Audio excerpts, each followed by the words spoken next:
Sometimes the most terrifying stories are the ones that actually happened. A candle relights on its own. Immediately after a blinding flash of light, a little girl in a Victorian dress appears at midnight outside an apartment door. A ghost child crawls into bed and asks to be your friend. And in one California home, investigators find something that still hasn't left. These are 4 real encounters. 4 places across the United States where the living aren't alone. You're about to hear what they saw, what they heard, and what followed them. You've just boarded this ghost train, using your passport to horror. And tonight, it's a one-way trip.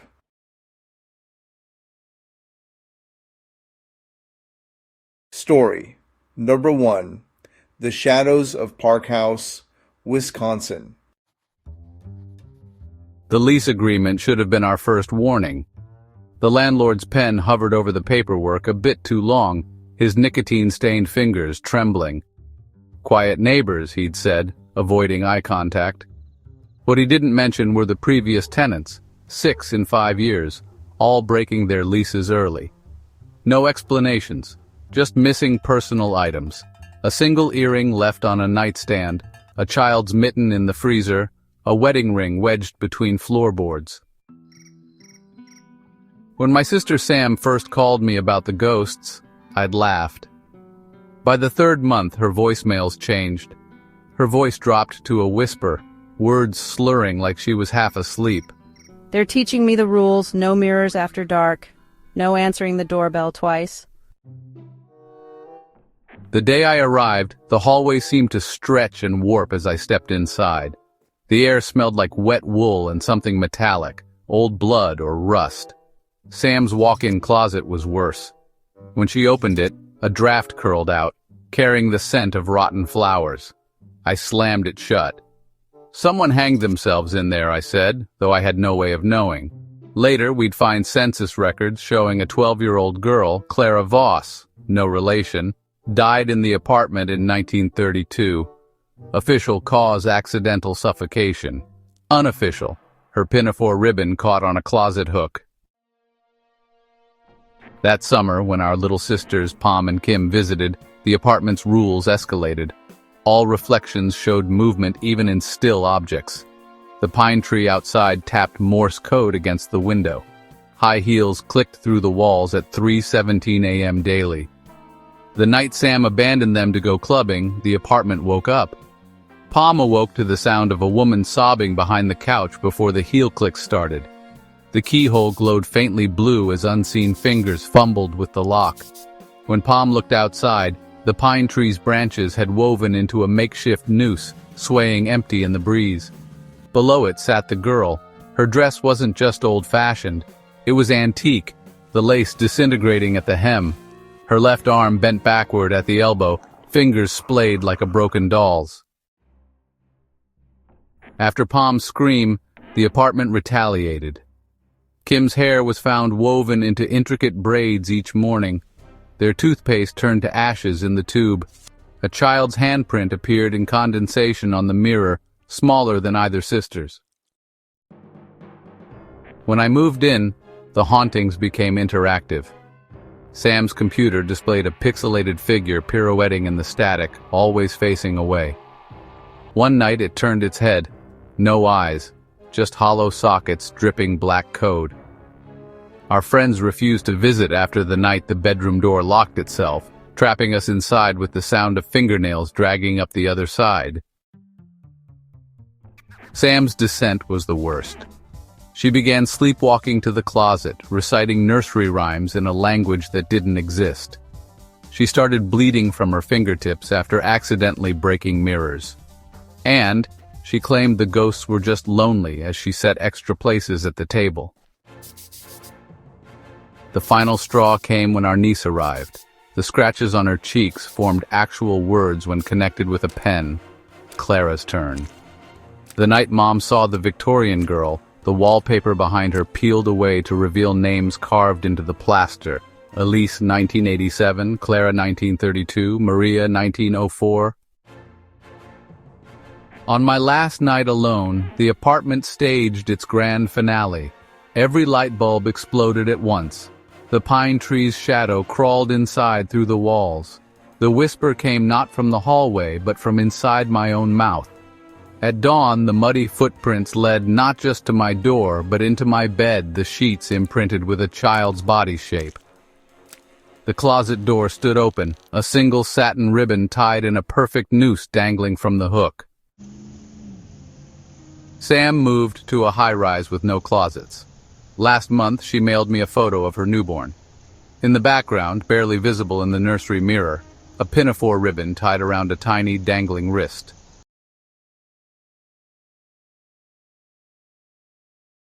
Story number 2, North Highlands, California.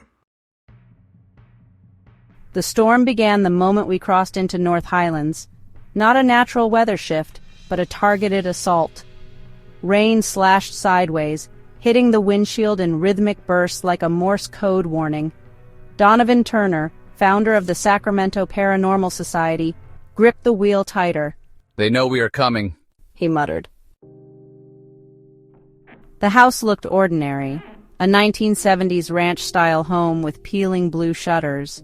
But the air smelled wrong, not the expected damp earth from the storm, but a cloying sweetness undercut with rot, like funeral flowers left in a sealed car. The family, a hollow-eyed couple and their 6-year-old son Liam, met us at the door. The mother's sleeves were stained with bleach. Later, she'd confessed she'd scrubbed the walls daily to remove phantom handprints. Our equipment reacted before we even stepped inside. The infrared cameras flickered, displaying thermal signatures where no people stood. Digital recorders captured whispers in dead air. The EMF meter spiked at 12.6 milligauss, enough to induce nausea. 7:45 p.m. initial briefing. The father, Mark, rubbed a scar on his wrist absent-mindedly as he spoke. "It started with cigarette ashes in the bathroom sink. We don't smoke. Then the freezer unlatched itself, twice at exactly 3:17 a.m. His wife, Sarah, interrupted with a choked sob. "Last week, Liam's toy fire truck rolled across his room while he was asleep in our bed. We watched it make a full circle before stopping at his feet. The batteries were dead." 8:01 p.m. first sweep. Donovan and Jason entered Liam's room.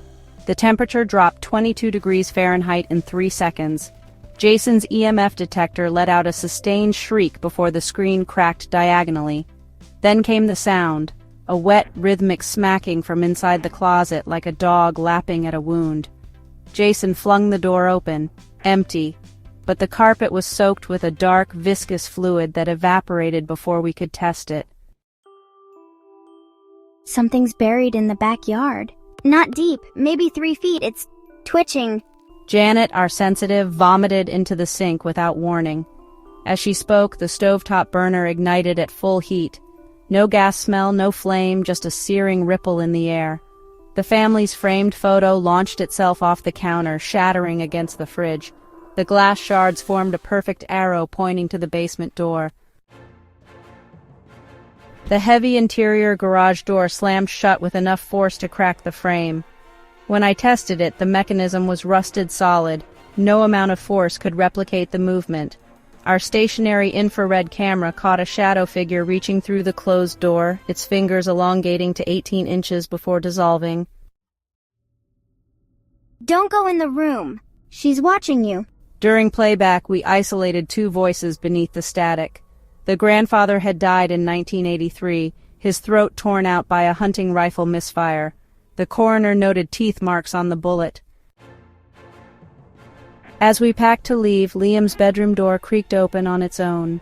In the dresser mirror, the boy's reflection grinned, but behind him loomed a figure with an elongated neck stretched like taffy, fingers fused into webbed claws, and no face, just a concave oval of flesh. Most chilling?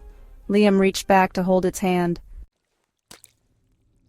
Post-investigation Discoveries County records showed the house was built atop a 1920s tuberculosis ward's burial pit. Sarah's grandfather had been the ward's groundskeeper. Liam now sleepwalks to the backyard, digging at the same spot nightly. 6 months later, Sarah sent a final email. We moved. Liam still talks to the lady. Last night I woke to his voice downstairs. When I checked, he was staring at the oven. The burners were on. He said, "She's hungry again." The gas wasn't hooked up. Attached was a photo. In the reflection of Liam's pupils, something pale and segmented unfurled like a centipede.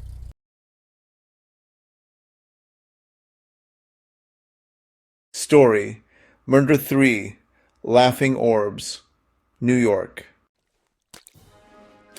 I've never told this story in full.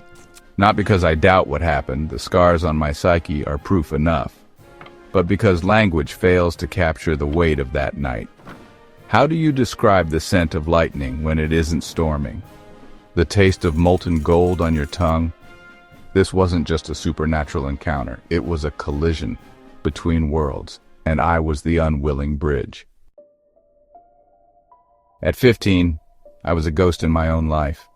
My parents' divorce had left me stranded in emotional no man's land, shuffling between two homes where neither parent truly saw me.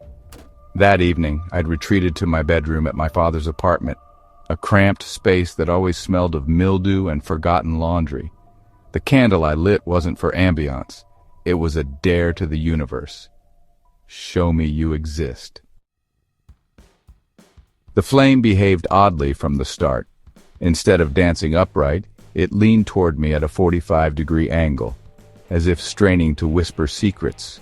The wax pooled unevenly, forming a perfect spiral in the dish, a shape I'd later learn matched the fractal burn patterns on victims of ball lightning. When I blew it out, the smoke didn't dissipate. It coiled into a serpentine ribbon that slithered under my bedroom door. The pressure began as I reached for the doorknob, not just a hand, but an entire presence molding itself against my back. Imagine being hugged by a thundercloud, the static raising every hair on your body. Then came the sound, not ocean waves, but the synchronized breathing of 1,000 souls. When the orbs appeared, they weren't mere lights. These were living constellations, each the size of a basketball, their surfaces rippling like liquid mercury. As they passed, my walls didn't just glow. The drywall became translucent, revealing a honeycomb of tunnels pulsing with the same fiery light. Within those tunnels, shadows moved. Not human, not animal, something that flickered between forms. The explosion of light should have blinded me. Instead, my vision sharpened to impossible clarity. In that whiteness, I saw a clockwork city built from light, its gears turning in reverse. My sister's face aging rapidly, child to crone to skeleton, then resetting, my own hands unraveling into threads of golden light.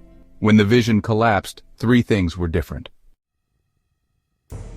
The relit candle's flame burned blue at its core. My sister's pupils contained tiny, perfect replicas of the orbs. The Bible on my nightstand fell open to Job 38:35. Can you send lightnings that they may go?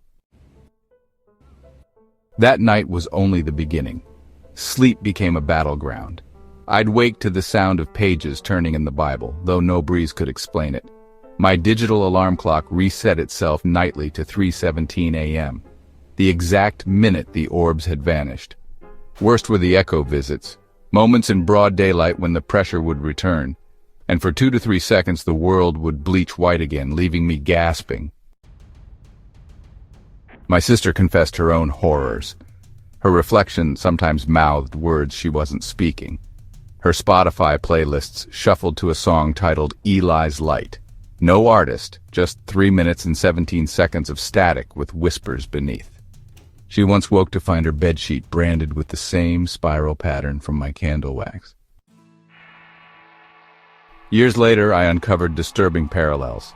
A 1972 UFO case in Puerto Rico described identical basketball orbs that left burn patterns in spiral formations.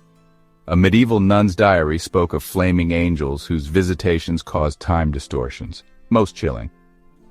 In 2019, a physicist published a paper on plasma-based entities, theorizing they could be mistaken for supernatural phenomena. Last year, I revisited my father's apartment. The new tenants let me see my old room. The walls had been repainted, but when I ran my hand along them, the drywall pulsed faintly. In the closet, I found a single thread of gold fabric no one could explain. That night, my sister called, screaming. Her toddler had drawn 9 perfect circles on his bedroom wall, in permanent marker, though he'd never held one. When she tried to wash them, the ink moved, reforming into a sentence. We showed you the door. Now I lie awake, waiting. Because the pressure has started again. And this time I can hear the orbs laughing in the static between radio stations.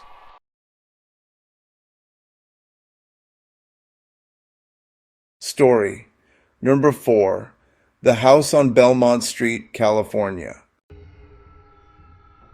The realtor called our new home charming and full of character, which I later learned were code words for haunted. Built in 1927, the Craftsman bungalow had yellowing wallpaper that peeled away in jagged strips like sunburnt skin, and floorboards that groaned in the middle of the night with the weight of invisible footsteps. As a 9-year-old fresh from Japan, I didn't understand why our American neighbors crossed the street to avoid our house. Old Mrs. Henderson from next door would make the sign of the cross every time she passed our picket fence, muttering about that awful business in '72. When I asked Mom about it, she'd just say, "Don't listen to superstitious nonsense, Kenzo-san," while scrubbing at the lemon-scented stains that kept appearing on the kitchen walls. Stains that reappeared by morning no matter how hard she scrubbed. The first time I smelled death was 3 weeks after we moved in. I was playing hide-and-seek with June when a wave of rotting flowers and copper pennies hit me in the upstairs hallway. That's when the hair-pulling happened. Not the playful tug of a sibling, but the vicious yank of someone who wanted to hurt me. I spun around just in time to see a pigtail ribbon, red as fresh blood, disappear around the corner.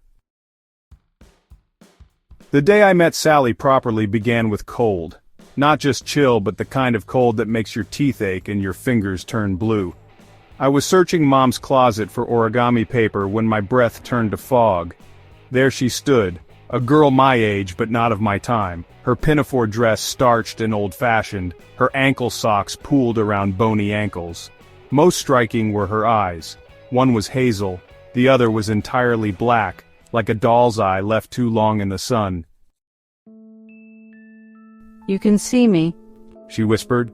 Her voice sounded like a record played at the wrong speed, both too high and too low at once. I nodded, frozen. Good. She smiled, revealing a gap where her left canine should have been. I've been waiting for a friend. Then she was gone, leaving behind a single pearl button that burned my palm when I touched it. The sound of a music box playing Fur Elise from inside the walls. 5 words scratched into the closet door. "Tell Catalin I said hi." When I showed this to my sister later, she turned white as milk. That's impossible. I dreamed about a girl like that last night. She told me she used to practice ballet where my bed is now. Sally's full story came out over weeks of whispered conversations. She'd appear during my bath, steam curling around her like living tendrils, or sit cross-legged on my homework, her fingers leaving damp marks on the paper. Lucy made it last. Sally confessed one night, her form flickering like a damaged film reel. First she broke my fingers so I couldn't paint anymore, then she used Mom's sewing scissors too. I didn't need her to finish. The jagged scars around her throat told the story. Most chilling were the gifts she'd leave. A 1972 newspaper clipping about the unsolved murders, hidden in my lunchbox. A child's molar wrapped in lace placed under my pillow. A haunting charcoal self-portrait that appeared in my sketchbook, signed SM 1971. The worst discovery came during a sleepover. My friend Mia screamed when the bathroom mirror wrote back to her reflection in dripping rust-red letters, "Who's the prettiest now, Lucy?" We moved out when I was 13, but not before the remodel uncovered Sally's bones inside the dining room wall, curled around a rotted ballet slipper, a lock of chestnut hair tied with red ribbon, a suicide note in Lucy's handwriting. I can still hear her laughing. The cold case was reopened. Lucy, now a 68-year-old widow living in Arizona, was arrested at her book club. Last I heard, she spends her days in prison painting portraits of a brown-haired girl over and over, always leaving the eyes unfinished. As for me, I'm 19 now, but sometimes when I'm half asleep, I feel icy fingers touching my hair, and a voice like a warped record whispers, Friends forever, right, Kenzo-san? "The kicker? I've never told anyone about that nickname."